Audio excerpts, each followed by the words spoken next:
2000 মানুষ মারার পরেও একজন মানুষের যদি ন্যূনতম লজ্জা না থাকে তাহলে হচ্ছে সে বক্তব্য দিতে চাইতে পারে।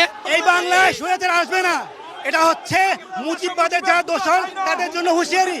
আমরা সকলে গোপালগঞ্জের উদ্দেশ্যে রওনা দিব এবং মুজিব মুক্ত বাংলাদেশ চাই, মুজিব মুক্ত বাংলাদেশ চাই। ছাত্র জনতার গণ অভ্যুত্থানের মুখে ভারতে পালিয়ে যাওয়া আওয়ামী লীগ সভাপতি শেখ হাসিনা বুধবার রাত 9টায় ভাষণ দেবেন বলে জানিয়েছিলেন। সে অনুযায়ী আওয়ামী লীগের ফেসবুক পেজ ও ইউটিউব চ্যানেল থেকে লাইভে যুক্ত হন তিনি। ক্ষমতাচ্যুত হওয়ার পর এতদিন চুপ থাকলেও প্রথমবারের মতো ছাত্রদের উদ্দেশ্যে ভাষণ দেন তিনি। এদিকে এর প্রতিবাদে ছাত্র জনতার পক্ষ থেকে ঘোষণা দেওয়া হয়েছিল বুলডোজার মিছিলের। শেখ হাসিনার ভার্চুয়াল অধিবেশনকে কেন্দ্র করে তৈরি হয় উত্তপ্ত পরিস্থিতি।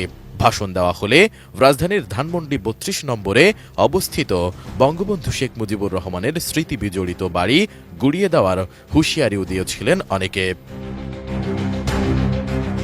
যে বিশ্বাসগুলোকে আমরা মিউচুয়াল ট্রাস্ট ব্যাংক পিএলসি বিশ্বাস করি প্রবলভাবে, একে অপরের বিশ্বাস হয়ে। Mutual trust bank, you can bank on us. ঘোষণা অনুযায়ী বুধবার রাত 8টায় কর্মসূচি থাকলেও সন্ধ্যার পর থেকে সেখানে জড়ো হতে থাকে ছাত্র জনতা। সেখানে জড়ো হয়ে তারা বিভিন্ন স্লোগান দিতে থাকে। এক পর্যায়ে রাত 8টার কিছু আগে ধানমন্ডি 32 নম্বরের ওই বাড়িতে ঢুকে পড়ে ছাত্র জনতা। চালানো হয় ভাঙচুর। প্রবেশমুখে স্থাপিত শেখ মুজিবুর রহমানের মোড়ালেও ভাঙচুর চালানো হয়। যদিও গত 5 আগস্ট এক দফা 32 নম্বরের এই বাড়িতে আগুন দেওয়া হয়েছিল। বিক্ষুব্ধ ছাত্র জনতা বলেন, যারা ছাত্র হত্যার সঙ্গে জড়িত ছিল সেসব ফ্যাসিবাদীদের কোনো চিহ্ন বাংলাদেশের মাটিতে রাখতে চায় না। অবিলম্বে শেখ হাসিনাকে দেশে ফেরত এনে তার শাস্তির ব্যবস্থা করতে হবে। এ সময় উত্তেজিত ছাত্র জনতা বিভিন্ন স্লোগান দিতে থাকেন।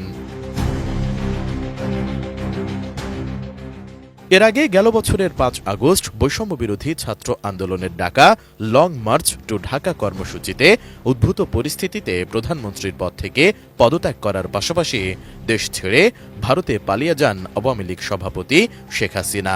এ খবর পাওয়ার পরপরই বিকেলে বঙ্গবন্ধুর ধানমন্ডি 32 নম্বরের বাড়িতে অগ্নিসংযোগ করেছিল উত্তেজিত জনতা। অনতিবিলম্বে এই খুনি হাসিনার বিচার কার্যক্রম করতে হবে। আমাদের ছাত্র ভাইদেরকে হত্যা করেছে, এর বিচার আমরা অতিবিলম্বে চাই এবং অন্তর্বর্তীকালীন সরকারের কাছে আমরা এর বিচার চাই, যাতে খুনি হাসিনা কোনোভাবে এই বাংলাদেশকে নিয়ে ষড়যন্ত্র করতে না পারে। আপনারা দেখেছেন বাংলাদেশে 5 আগস্ট স্বৈরাচার খুনি হাসিনা তার মুদির কাছে গেছে গা। এখন এই বাংলাদেশকে নিয়ে ওই কলকাতাতে বসে, বাংলাদেশকে নিয়ে দিল্লিতে বসে আজকে যে ষড়যন্ত্র করছে, আমরা এর তীব্র নিন্দা এবং প্রতিবাদ জানাই। SI রাজ, ATN নিউজ, ঢাকা।